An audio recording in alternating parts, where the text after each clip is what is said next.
Hello, नमस्कार, सत श्री अकाल। मैं डॉक्टर अंकिता कालरा आज आपका एक बार फिर से स्वागत करती हूँ अपने चैनल पर। आज हम एक लाइफस्टाइल डिसऑर्डर के बारे में बात करने वाले हैं। और लाइफस्टाइल तो आपको पता ही है कि हम कितनी अच्छी जी रहे हैं, तो वो आज के टाइम पे इसीलिए कॉमन हो गया है। तो उस डिजीज़ का नाम क्या है? डायबिटीज़, यानी कि प्रमेह। ठीक है, तो आइए शुरू करते हैं। तो एलोपैथी ने तो क्या बोल दिया कि हाइपरग्लाइसीमिया, ग्लाइकोसियूरिया, कई कबार कीटोन यूरिया, ये सब चीज़ें अपनी आ गई डायबिटीज़ में कि ये सब हो तो डायबिटीज़ होता है। ठीक है, पर ये टर्म्स आपको तो नहीं समझ आएंगी। खैर, हमने समझ लिया वही बहुत है। आपको बहुत सरल भाषा में समझाते हैं। तो मॉडर्न के हिसाब से डायबिटीज़ आपका दो टाइप का है, टाइप 1, टाइप 2। टाइप 1 मतलब पहला, मतलब बचपन से, मतलब जुवेनाइल ऑनसेट, मतलब इंसुलिन डिपेंडेंट। इसको मैं एक एग्जांपल से समझाती हूँ, आप बहुत अच्छे से शायद समझ पाएंगे उसे।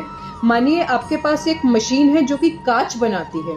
ठीक है, अब ये मशीन है, ये कांच बना रही है, आपने सामने हथौड़ा रख दिया कि कांच बन रहा है, वो टूट रहा है, कांच बन रहा है, वो टूट रहा है। सेम आपकी बॉडी में हो रहा है। क्या समझाते हैं?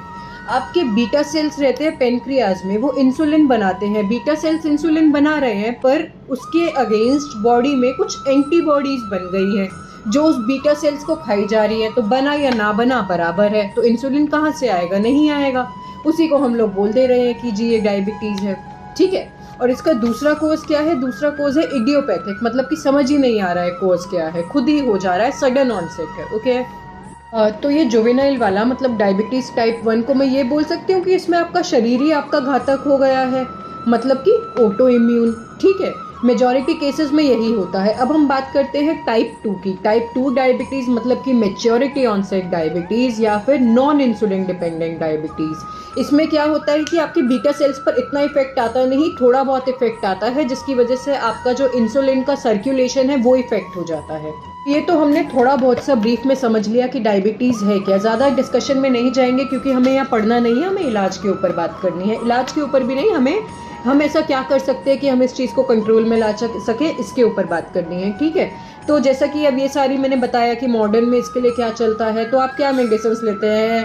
मेटफॉर्मिन हो गया, ग्लिम्पराइड हो गया, ह्यूमन मिक्स्ड इंसुलिन हो गया, आपका बात कर लीजिए नोवा रैपिड हो गया। ठीक है, तो ये सब मेडिसिन हो गई, पर मैं तो आयुर्वेदा की डॉक्टर हूँ, तो मैं आयुर्वेद की टर्म्स में बात करूंगी। तो चलिए आइए, अब जिसमें मेरा परफेक्शन है हम लोग उसमें बात करते हैं। तो सबसे पहले तो आयुर्वेद ने डायबिटीज़ के टाइप्स दो नहीं बताए हैं, आयुर्वेद ने बहुत भर भर के बताए हैं। प्रमेह के जो टाइप्स आयुर्वेद ने बताए हैं वो है कफज, पित्तज, वातज, जिसमें और सब क्लासिफिकेशन है कफज 10, पित्तज 6, वातज 4। तो ऐसा आपने सुना होगा कि बोलते हैं कि डायबिटीज़ आयुर्वेद वाले डॉक्टर्स क्योर कर देते हैं, तो वो मैं बता देती हूँ कैसे। जो कफज वाले 10 टाइप्स रहते हैं दैट आर टोटली ट्रीटेबल, मतलब कि साध्य कैटेगरी में वो आते हैं। फिर हम आते हैं, बात करते हैं पित्तज की। पित्तज वालों को याप्य बोला है। याप्य मतलब कि हम उनका जब तक इलाज करेंगे तब तक वो सही से चलेंगे, मतलब कि ट्रीट हम कर रहे हैं, लाइफ हम उसकी अच्छी कर सकते हैं। पर जो वातज वाले हैं उनको हम ट्रीट नहीं कर सकते, उन्हें असाध्य बोल देना है। अगर ऐसा कोई आ गया है तो हाथ जोड़ देने कि ये हमसे नहीं हो पाएगा। ठीक है, पर डॉक्टर हाथ नहीं जोड़ते, उन्हें कुछ ना कुछ तो सुधार करना ही पड़ता है, तो वही हम करते हैं। उसी के बारे में हम जानते हैं कि क्या करते हैं और क्या नहीं। तो चलिए स्टार्ट करते हैं। आयुर्वेद ने क्या कोजेस बताए हैं प्रमेह के, उस पर बात करते हैं। आयुर्वेद ने बोला है आस्याम सुखम स्वप्न सुखम, मतलब कि बहुत ज़्यादा सो रहे हैं, बहुत आराम से सो रहे हैं, जिसे हम लोग कंपेयर कर देते हैं, या फिर एलोपैथी वाले बोल देते हैं कि सेडेंट्री लाइफस्टाइल है आजकल का, इसीलिए हो रहा है। तो ये कॉज तो बहुत पहले ही बता दिया है। दूसरा क्या है? ददीनी ग्राम्य उदक अनुप्रसम, या फिर आप दही का बहुत ज़्यादा सेवन कर रहे हैं, या फिर नवीन अनपान का, मतलब नए अनपान का बहुत ज़्यादा सेवन कर रहे हैं।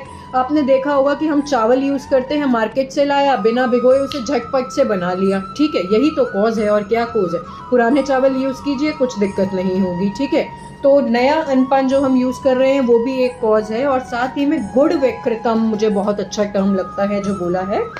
गुड़ तो अपना प्योर फॉर्म बताया हुआ है, लेकिन गुड़ विकृतम मतलब गुड़ में हम जो विकृत अवस्थाएं ला रहे हैं, चेंजेस ला रहे हैं, मतलब कि रिफाइनिंग ला रहे हैं, शुगर फॉर्म में उसे ले रहे हैं, वाइट शुगर फॉर्म में, रिफाइंड शुगर फॉर्म में, वो सभी कॉजेज हैं उसके। पर आचार्य जी ने सोचा कि इतना मैं बताऊंगा तो ये चीज़ खत्म ही नहीं होगी, तो उन्होंने एंड में क्या बोल दिया? उन्होंने बोला कफ कृच सर्वम, मतलब कि जो भी कारण आपके कफ को बढ़ाएंगे वो सब आपका प्रमेह कराएंगे। क्लियर है? चलिए आगे बढ़ते हैं। तो ये तो मैंने आपको मोटा मोटा बता दिया कि आपकी बीमारी है क्या, उसके कारण क्या है। अब आप लोग सोचेंगे कि ये चैनल तो इलाज के लिए था, पता नहीं यहाँ पे ऐसा पढ़ाने क्यों लग जाते हैं। पर मैं ये मानती हूँ कि जिस भी पेशेंट को जो बीमारी है उसे थोड़ा सा उसके बारे में बता दीजिए, उसे भी आसानी होगी और आपको भी आसानी होगी इलाज देने में। बस मेरा यही मकसद है। अगर आपको पसंद ना आए तो आप बताइएगा। तो अब हम आयुर्वेद के दृष्टिकोण से इसके इलाज की बात कर लेते हैं। आयुर्वेद इलाज 2 तरीके से करता है। पहला है संशोधन, दूसरा है संशमन। एक एग्जाम्पल से समझाऊंगी, आप अच्छा समझ पाएंगे। आप किसी शादी में गए हैं और आपने भर भर के खा लिया है, ठीक है। पैसा तो देना नहीं था ना प्लेट का, भर भर के खा लिया। अब क्या हो रहा है, घर आए हैं, ऊपर से वॉमिट, नीचे से डायरिया शुरू हो गया है। तो ये क्या हो रहा है, बॉडी अपनी गंदगी को निकालने का तरीका ढूंढ रही है। इसी को संशोधन कह देते हैं कि जब दोष बहुत ज़्यादा हो गए हैं तो उन्हें बाहर ही निकालो, दवाइयों से काम नहीं चलेगा। और जब दोष बहुत ज़्यादा नहीं बढ़े हैं तो उन्हें संशमन मतलब कि शांत करो दवाइयों के माध्यम से, उसे हम संशमन चिकित्सा कह देते हैं। क्लियर है? ओके। एक और एग्जाम्पल मैं देती हूँ। बच्चा बहुत ही ज़्यादा बिगड़ा हुआ है तो घर से बाहर निकालो, और बच्चा थोड़ा बिगड़ा है तो उसे घर में बैठा के प्यार से समझाओ कि ठीक है, शांत करो। मतलब शांत करना है, संशमन, बाहर ही निकाल दिया गंदगी, संशोधन। तो पहला ट्रीटमेंट प्रोटोकॉल जो कि संशोधन है वो आप डॉक्टर की देखरेख में ही करेंगे, वो आप घर पर कर नहीं सकते, तो उसका यहाँ पर बात करने का कुछ फ़ायदा भी नहीं है, ठीक है। तो अब हम बात करते हैं संशमन की। संशमन में भी जो हम दवाइयाँ देते हैं उसकी बात मैं यहाँ पर नहीं करूँगी, वो आयुर्वेद में हर एक की प्रकृति के अकॉर्डिंग दी जाती हैं, तो पर्सन टू पर्सन वेरी करती हैं।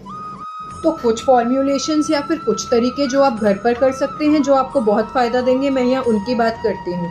सबसे पहले तो प्रमेय रोगियों, आपको एक आदत डाल लेनी है कि आपको सुबह खाली पेट उठते ही मेथी का पानी पीना है। इसके लिए आपको क्या करना है, आपको रात में 1 गिलास पानी में 1 चम्मच मेथी भिगो कर रख देना है। सुबह उठते ही खाली पेट उस पानी को पीना है और साथ में उस मेथी को भी चबाना है, ठीक है।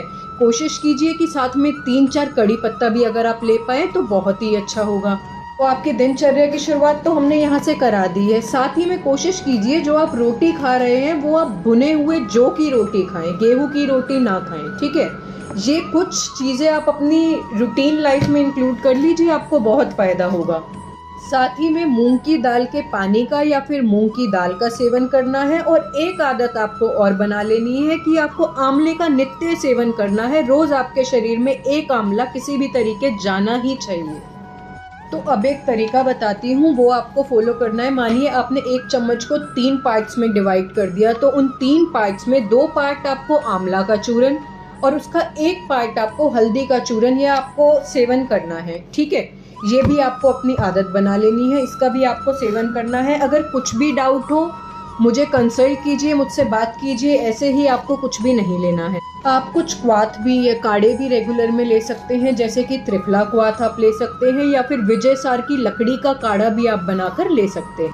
It's a big request, please stop refined oil. I am highlighting it again, please stop refined oil. Refined चीज़ें प्लीज़ आप बंद कर दीजिए। अगर आप वो चलाते रहेंगे तो ये आपका क्योर होने वाला नहीं है, okay. Refined sugar, refined oil, please इन सबको बंद कर दीजिए। रिफाइंड चीज़ों का इस्तेमाल करके खुद पर एक नकली रिफाइनिंग मत लाओ। नेचुरल चीज़ें यूज़ करो, आपकी बीमारियां खुद ही दूर चलती जाएंगी।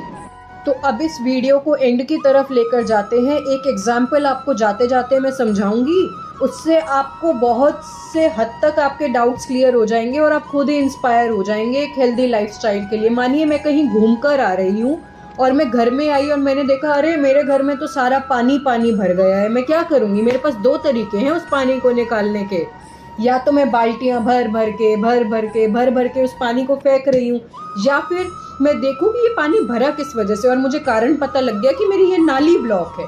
मैंने उस नाली को साफ किया, पानी खुद पर खुद निकल गया। सेम आपका डायबिटीज़ का केस है, आपका शुगर लेवल बढ़ा हुआ है, आप या तो शुगर लेवल कम कर लीजिए या फिर आप कॉज की तरफ चले जाइए, जो कि आपके मैंने कॉजेज बताइए उसकी तरफ चले जाइए, ठीक है। कॉजेज मतलब कि आपके मेटाबॉलिज्म पर काम कर लेते हैं, आपके डाइजेशन पर काम कर लेते हैं, बाकी तो शरीर बना है ना वो सब काम खुद कर लेगा। आप सिर्फ अपने मेटाबॉलिज्म पर, अपने डाइजेशन पर, आप क्या खा रहे हैं, आप क्या कर रहे हैं, उस पर काम कीजिए। अगर एक बार आपकी बॉडी ने दोबारा से काम करना शुरू कर दिया तो सिर्फ आप योगा कीजिए और डाइट अच्छी रखिए, उससे आपका डायबिटीज़ क्योर हो जाएगा। ओके, तो अब आखिरी में मेरा मैसेज तो यही है, stay healthy, live healthy, avoid refined foods and substances. It's a big request, please avoid them. Adapt nature, adapt nature, adapt nature. I am again repeating, adapt nature. That's what Ayurveda says. और अगर आपको ये video पसंद आई हो तो like करें, share करें, subscribe करें, और कुछ भी समस्या हो तो आप मुझे कांटेक्ट कर सकते हैं।